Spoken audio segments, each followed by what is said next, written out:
Diceritakan, awal mula dunia ini begitu gelap dan semuanya masih tertutup dengan air. Dunia yang dipenuhi dengan air ini disebut dengan Nu atau Nun.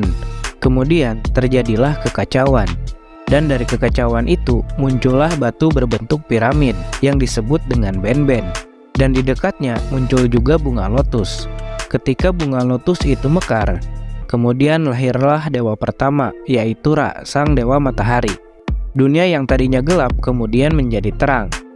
Ra yang sendirian kemudian menciptakan dua dewa lainnya, yaitu Shu, sang dewa udara, dan Tefnut, sang dewi hujan.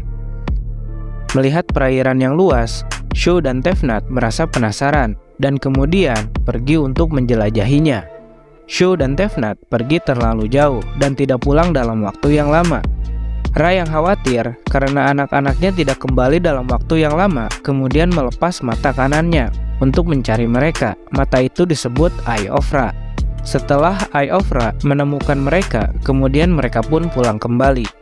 Ra sangat bahagia sampai meneteskan air mata. Air mata itu kemudian jatuh ke atas Ben-Ben dan terciptalah manusia. Shu dan Tefnut kemudian menghasilkan keturunan, yaitu Geb, dewa bumi, dan Nut, dewi langit. Dengan begitu terciptalah alam semesta yang kemudian menjadi tempat tinggal manusia, dan dunia dipimpin oleh dewa Ra. Geb dan Nut kemudian menjalin hubungan dan memiliki 4 anak, yaitu Osiris, Isis, Set, dan Nephthys.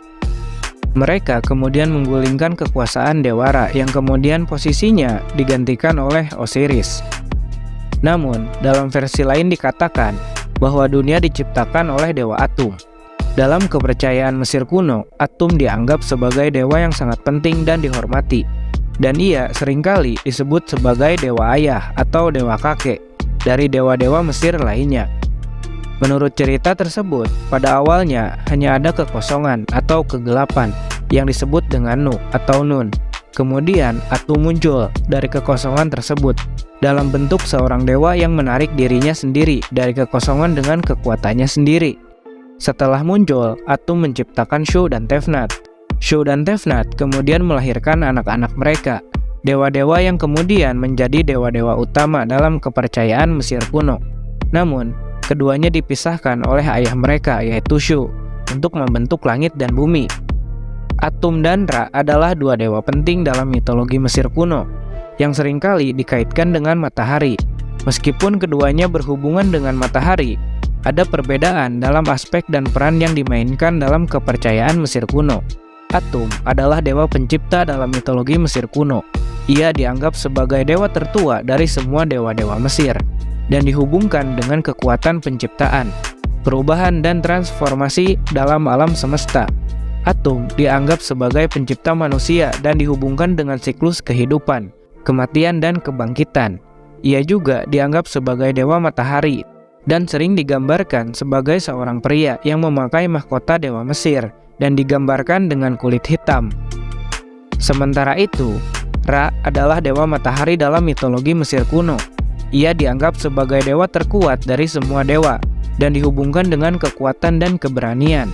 Ra dianggap sebagai dewa matahari pagi dan sore dan dihubungkan dengan siklus harian matahari. Ra sering digambarkan sebagai manusia dengan kepala elang yang dihiasi dengan cakram matahari di atas kepalanya. Perbedaan utama antara Atum dan Ra adalah peran mereka dalam kepercayaan Mesir kuno. Atum dianggap sebagai dewa pencipta dan dihubungkan dengan kekuatan penciptaan, perubahan, dan transformasi. Sementara Ra dianggap sebagai dewa matahari yang dihubungkan dengan siklus harian matahari. Meskipun keduanya seringkali dikaitkan dengan matahari, peran dan aspek yang dimainkan oleh masing-masing dewa sangat berbeda. Meskipun keduanya berhubungan dengan matahari dan penciptaan, Atum dan Ra dianggap sebagai dewa yang berbeda dalam kebudayaan Mesir kuno, dan keduanya memiliki peran dan mitos yang unik. Sekian untuk pembahasan penciptaan dunia dalam mitologi Mesir. Terima kasih sudah menonton dan sampai bertemu di video selanjutnya.